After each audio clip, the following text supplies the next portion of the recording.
Hey Aquarius, welcome to your March 2017 reading. My name is Dre. These are your general messages for Aquarius, Sun, Moon, and Rising. Before I start, I just want to say that if you see anybody using my videos or whatever, it hasn't happened yet, but it's happened to other tarot readers. Just report the account or whatever. Enable notifications if you haven't already, just to be updated for whenever I do upload a video. Thank you guys so much for all your support. I've appreciated everybody's likes, everybody's subscribes, everybody's comments.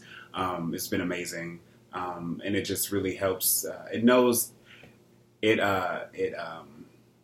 gratifying to know that I'm actually reaching some people and that these messages do resonate and that they do help. My whole philosophy when it comes to tarot is that we are the makers of our own universe, of our own magic, of our own destiny, or whatever. That these cards that I'm laying out, it's just that I try to do more than tell a story. I do like to find the story, but it's also about me trying to let you guys know that you guys do have the tools and you do have the means to, manifest whatever sort of happiness or any change that you want in your life. Changes happen. Change is fated to happen, but in terms of us dealing with it and where we go from that, that's entirely up to us. Something smells really good. I don't know who's cooking, but I'm really hungry. Okay, so I'm still giving readings, and the discount is extended through March because it's my birth month. So yeah, Pisces season, Aries season. I love it because I have plenty of Pisces and I have a significant amount of Aries in me. So Aquarius, you guys had a very interesting reading last time. And it really stuck out with me because you and the other fixed signs, Taurus, Scorpio, Scorpio is sort of different, but Taurus and Leo especially, I was really getting the sense that, especially because astrologically there's not a lot that's really affecting you guys. It's mainly the mutable signs and the cardinal signs, which is everybody else but you guys. But it's still there's still an internal struggle. And for you guys, it's really all about just really being free. Legit free. Because, coming out of Aquarius season into Pisces season, you guys might have felt that, I'll take this one, that you guys, that something new was happening, or that you at least saw an opening. That's what I mainly got in that last reading. Some of you saw an opening to take your chance and to do something new or do something different, or at least view your situation in a different perspective. And that was what I got in the mid-January reading too, where it was more understanding where. Aquarius always, which is probably the most objective sign in terms of how you choose to see your reality. Because I was getting the sense that I was just if you weren't biding your time, you were you're getting a lay of the land. Aquarians is a very also observant energy. So I was getting the sense that some of you're just trying to buy your time, wait it out. I didn't see you guys really trying to force somebody around you to change. You're more like Sagittarius. You're more just sort of waiting for them to change. But at the same time, you're having an eye on where you want it to go and what you want to do. You and Sagittarius, I feel just naturally the signs are very similar. It's just that it's different expressions of similar energy. So, at the bottom of the deck, we have the Princess of Wands. In the center, we have the King of Wands in reverse. I'm using the Tarot of the Illuminati. It's very popular. The visualization or the imagery, the illustration is really cool. We have the Emperor in reverse. We have the Nine of Cups in reverse. We have the Seven of Pentacles. Temperance. Ace of Swords reversed. Sorry for the glare. Ten of Pentacles, Eight of Wands, Prince of Swords. All right. So those ideas that you had, those that desire you have to actually take all of your skills and all of your knowledge and all of your wisdom. I feel like March is really going to, I don't want to say force, but it's going to guide you guys into trying to figure out where to put that energy, into what, or at least get real about where you want to take that energy. And I see you guys, a lot of you might be just acting on impulse. We have a lot of fire here, with the Princess of Wands, the King of Wands reversed, and the Eight of Wands. So there is movement, or at least there's quick communication. There's decisive action. But with some of you, it might be, it's still hard for you to reconcile where you've come from, or where, maybe if this, I'm trying to make these as general as possible. This isn't going to be exclusively a love reading. But let's say, you did leave a job or you left somebody. It's like there's still loose ends that need to be tied up, or there's something about this person, or there's something about your situation that still needs tending to, that still needs to be dealt with. And I see you guys as really, if it's a family especially, any sort of long-term relationship with this Ten of Pentacles here, excuse me, you're really, there's still a process here that needs to be tied up. So maybe somebody, it could deal with a home. It could deal with like just sort of legal things. But in a way, I see you guys as really trying to be, well, not objective, but I feel like there's a lot of emotional wisdom that's coming out of this. I went into a lot of this with Leo's reading about, emotional intelligence and being able to know when to say no or when to not get angry and all that stuff.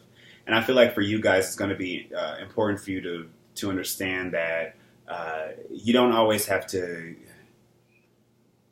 react at the drop of a hat. Because I feel like for some of you, it's just that you're so focused on going forward. You're so focused on doing something new, but there's still somebody in your past. There's still somebody around you. There's still something that needs to be tended to, where you're just like, oh my God, you're still here.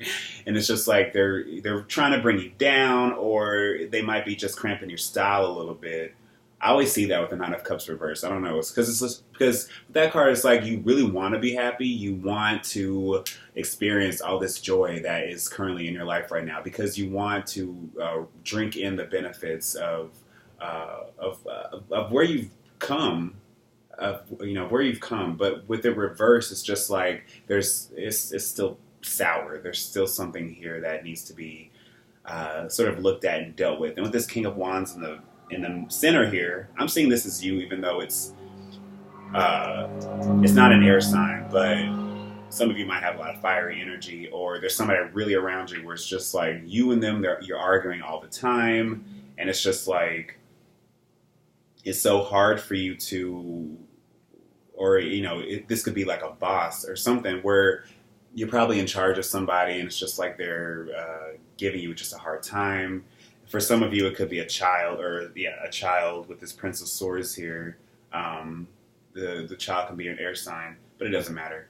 But what I'm really getting a sense of is that with the way things are going, it's going to be crucial for you to understand that going forward, it's going to require a lot of emotional balance and a lot of emotional stability before you're going to be able to really because I see you guys, you really have your aim set high, whether it's in love, whether it's in career, whether it's in like, if you're trying to move even, some of you probably met somebody, or you're at the very beginning stages, like talking to somebody. You guys are really communicating with each other, and you have this dream of actually making it work. But at the same time, it's just like, you might be sort of resistant because what happened to you in your past, or you might just be a little bit closed off, or a little bit, still resentful. I always see resentment with the Nine of Cups reversed. Whereas like you want to be happy, but it's just like knowing that somebody else is either happy without you or doing fine just without you, that just really might just be like, a thorn in your side. With this Emperor reverse, you have two major arcana here. With that reverse, it's really speaking to me to the fact that I forgot who else had it reversed. But, when we talk about the Emperor upright, that is everything being on the level in terms of, I sort of see it as like our day-to-day activities, or if we're working on a project, or if we're, the very nature of our lives is moving at a smooth pace, where we can interact with authority figures that aren't so rude, or even if it's in a household, interact with the head of household or whoever that is in a way that where things are smooth and genteel. But with the reverse, that's really calling to question about the fact that there's something around you, whether or not it's like a workplace or a home, there's something around you that's really forcing you, or it's asking you rather, to consider being a little less temperamental and impulsive. Because we have this heavy fire energy, this heavy water energy here. So I feel like for some of you, especially with this Eight of Wands here, like if you do get in contact with this person again, or there's a very tense situation around you where it's going to take just somebody saying one wrong thing, one wrong syllable, and you're going off. And so we don't want that. We don't want that to happen, because on one end that might be damaging towards you. This not Prince of Swords doesn't have to be a different person. This can be you, because you're an air sign, where you might actually, just by saying things wrong, you might inflict back harm upon yourself, or you might sort of, if you are looking for somebody else, if you are trying to start something else with somebody, it's going to be important for you to realize that holding on to all of this past energy is only going to affect any progress with this person. And so it's going to be important for you to realize that, and it's in its own time. Sevens I always see as like very slow energies, especially the Seven of Pentacles, where it's just like you are having to work through every single detail of this process, probably over and over again, or you have done it for a while now, where you're really trying to be pleasant with this person, or be pleasant in your work situation, or just be genial in your normal life. But it's just that things are just off, and you're ready to really start something new, to bring something fresh to the table. Whatever that is, it could be like you just really want to move, but it's just like it's hard to either find somewhere to live, or you don't like the realtors, or you don't, I don't know. I don't own a home, so I don't know. But there's something about the process in itself that's probably very frustrating to you. And I'm still getting the sense that you're probably just bitter about something. Like you're still holding yourself back, or you're still holding somebody else accountable for what happened in the past, and that you won't let them live because of it, or you won't let yourself live because of it. But I'm truly getting the sense that within these processes, these communication processes, especially if you're able to open yourself up. I don't see any threes here, but if you're able to actually really get out how you feel, this Ace of Swords can stand for that, because you might not really be seeing things clearly going forward, or you might just have, you might presuppose something, or have some sort of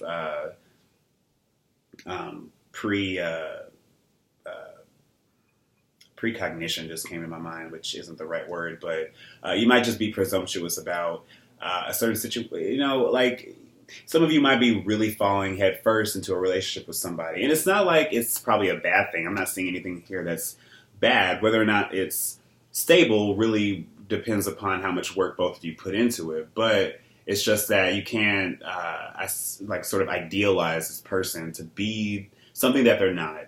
I'm seeing you also have to respect other people's boundaries, because you have to respect your own. So with that, I mean, like, you can't just go off on people, or just be really, really withholding and really selfish and really self-serving in this time, Because Eight of Wands here, that's like the most expansive energy when it comes to the minor arcana, in my opinion. Where it's like, it's important for you to network, and it's important for you to open yourself up, and it's important for you to, lay your emotions out on the line. Figure out where you can improve yourself, figure out where you can take, or figure out what aspects of yourself just really need to be looked at again and just reanalyze. Because I'm still getting the sense it's all coming from this sort of emotional resentment that might affect your new beginning. That might affect how you want to see March, because some of you are probably feeling really good from, Aquarius season ending, and it's just like you want to take that energy and you want to carry it forward. And I see you doing that, but it's going to be important for you to understand and to rationalize what mistakes you've made in the past, what mistakes somebody else made in the past, how it's going to affect your long-term future, and how it's going to affect your present. Because, again, what really ultimately matters is the present, and it matters now how we have an emotional understanding about what, how powerful words are, how powerful our intentions are. If this is like a solitary sort of thing where you're trying to probably start something new, start your own business, it's like the process is underway. You're learning as you're going. You are trying to, I think through this process, you're discovering more and more about your emotions than you realize. You're discovering more about, different horizons, different ways of seeing things and doing things in a way that you probably didn't expect. You might meet people that just really open your eyes, and it's just like, okay, you're really ready to work with them. You're ready to put something into reality. And there might be somebody around you to help you, or you yourself, you're very eager to do that. But you can't let this other side of you come out, the one that is afraid of losing everything, the one that's afraid of, of being stingy, being withholding, not letting people help you, only seeing things one sort of way, not seeing the bigger picture, not seeing the clearer aspects of what any sort of new beginning has to offer for you. And you're only going to limit yourself doing that. And I feel like it's going to be important going forward to understand that not only is this going to be a very, I keep coming up with slow, but I don't want to say slow. It's more like invasive. No, it's like a very diligent process. And I feel like the more mistakes you make, the more you'll learn, because some of you might just be moving in too quickly or going too fast. But I feel like the universe is going to stop you and sort of make you understand what it is you truly want and make you be more patient within that process. And I feel like that's going to be very important going forward. So I'm going to pull out an additional card from the Osho Zen Tarot deck, a deck I've fallen in love with. You guys have 3 cards. I don't think any other sign had 3 cards. So these messages might resonate with everybody or with only a few of you. But we have the Lovers, the Fool, which I see as an Aquarian energy, and we have Sorrow. So I'll start with Sorrow, because I feel like your past, where you're coming from, is going to be very important to understand where you're going. So the 9 of Clouds in this deck correlates to the 9 of Swords. The pain is not to make you sad. Remember, that's where people go on missing. This pain is just to make you more alert, because people become alert only when the arrow goes deep into their heart and wounds them. Otherwise, they don't become alert. When life is easy, comfortable, convenient, who cares? Who bothers to become alert? When a friend dies, there is a possibility. When your woman leaves you alone, those dark nights you are lonely. You have loved that woman so much and you have staked all. And then suddenly one day she is gone. Crying in your loneliness, those are the occasions when, if you use them, you can become aware. The arrow is hurting. It can be used. But the pain is not to make you miserable. The pain is to make you more aware. And when you are aware, misery disappears. Become aware about what's hurting you. What I love about this deck the most, especially with the little booklet that comes with it, I feel like all the advice is like very easy to digest. It's easy to take. It's very chill, very zen. We have the Lovers as well.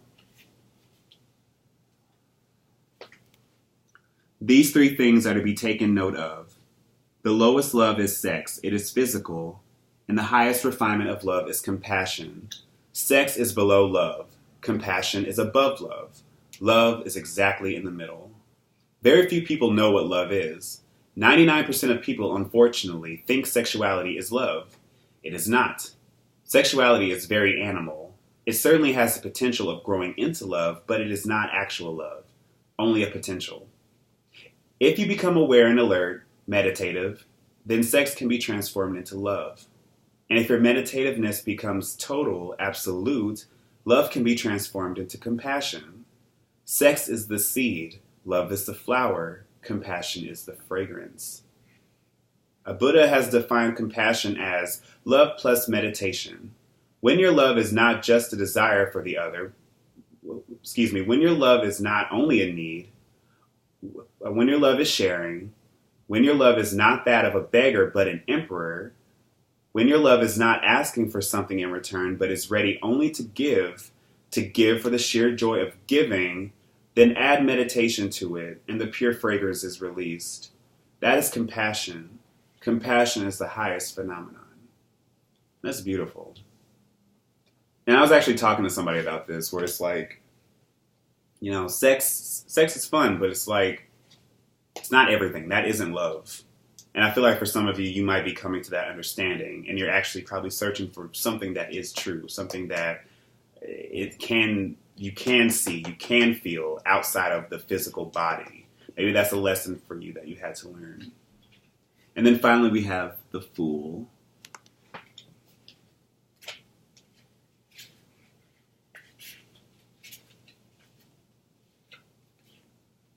A fool is one who goes on trusting. A fool is one who goes on trusting against all his experience. You deceive him and he trusts you. And you deceive him again and he trusts you. And you deceive him again and he trusts you. Then you will say that he is a fool. He does not learn. His trust is tremendous. His trust is so pure that nobody can corrupt it. Be a fool in the Taoist sense, in the Zen sense. Don't try to create a wall of knowledge around you. Whatsoever experience comes of you, let it happen, and then go on dropping it. Go on cleaning your mind continuously. Go on dying to the past, so you remain in the present, here now as if just born, just a babe. In the beginning it is going to be very difficult. The world will start taking advantage of you. Let them. They are poor fellows. Even if you are cheated and deceived and robbed, let it happen because that which is really yours cannot be robbed from you. That which is really yours, nobody can steal from you. And each time you don't allow situations to corrupt you, that opportunity will become an integration inside. Your soul will become more crystallized. So I feel all of those actually could resonate. A lot of you are coming from a place of sorrow. You're coming from a place of tremendous hurt, tremendous pain. Somebody sort of probably threw your entire life out of balance. Not your whole life, but in terms of you actually being able to make concrete steps forward, they might have stolen a part of you. But it's like you have to go on trusting. The Fool and the Lovers, it's all about trust. The Lovers is more so like on a higher vibration where it's just like we have to send out love energy, love vibes. With the Fool, we have to be trusting with it going forward.